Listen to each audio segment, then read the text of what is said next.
Alam mo ba na di mo kailangan ng complicated strategy para maging isang profitable trader? Kasi kung unang pasok mo pa lang dito tapos nakita mo yung chart na ganyan yung itsura, hindi mo naman alam kung saan patungo yan eh, di ba? Ako si R at ako yung magtuturo sa iyo para maging simplified and easy to understand lang ang trading. Wala nang mentorship, wala kang babayaran. Free lahat ng pagtuturo kasi very basic lang naman. Okay, merong tatlong bagay ka lang naman na dapat tandaan. Number one is market structure. Market structure is the trend of the market. Okay, ituturo ko yan sa'yo mamaya. Pero yung market structure, meron siyang tatlong klase. Uptrend, sideways, and downtrend. Number 2 naman is very elementary and very economics. Very related sa economics. Number 2 is demand and supply. Demand, mababa yung price. Supply, mataas yung price. Kaya marami yung magbebenta. Demand, mababa. Marami yung bibili. Easy to understand, di ba? Very simple, very basic, easy. And number 3 naman is the candle confirmation. Ginagamit natin yung candle confirmation para ma-confirm kung tataas nga ba talaga yung price or babagsak na. Ayan. Ipapakita ko sa inyo ngayon sa charting yung tinuro ko kanina. Number 1 is the market structure. Merong tatlong klase, uptrend, sideways, and downtrend. Uptrend, ibig sabihin, pataas yung price. Ayan, ito siya. Gagawa siya ng higher high, higher low, higher high, higher low, higher high, higher low, higher high, higher low, higher high. Simple lang yung rules.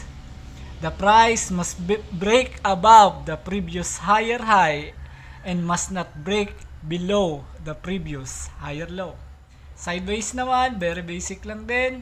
Merong particular low, particular high, particular low, particular high, and particular low. Ayan, sideways. Ito lang kasi yung nakita dito, kaya yan yung pinapakita ko sa inyo. Yung downtrend naman is merong tinatawag na lower high, lower low, lower high, and lower low. Simple lang yung rules. The price must break below the previous lower low. Ayan, lower low, na-break. Gumawa ng lower high. Ayan, na-break na naman itong lower low na to. And another rule is the price must not break above the lower high kasi magiging uptrend na yan. Okay? And number 2 is supply and demand. Let's consider this green rectangle is the demand area. Ibig sabihin, mababa yung price, kaya marami yung magkaka-interest. And this area naman, na green gagawin natin siyang red para mas malinaw yung illustration. We will consider this as supply zone. Kapag pumunta sa supply zone yung price, mawawalan yung mga tao ng interest, marami yung magbebenta, babagsak yung price. Easy as pie. Ayan. Ayan, sana naintindihan nyo yun. Very basic lang naman. Candle confirmation naman. Punta tayo dito sa uptrend. Okay? So, ayan. Nakikita nyo yung tree na yan. Dapat mabasag tong area na to ng isang mahabang candle para ma-confirm natin na tataas talaga yung price. Etong area na to, binasag ng candle na to, tumaas yung price. Sa selling naman, confirmation, talagang bababa yung price, dapat mabasag yung candle na to na mahaba, binasag sa area na to, bumaba yung price. Ayan, very basic lang, di ba?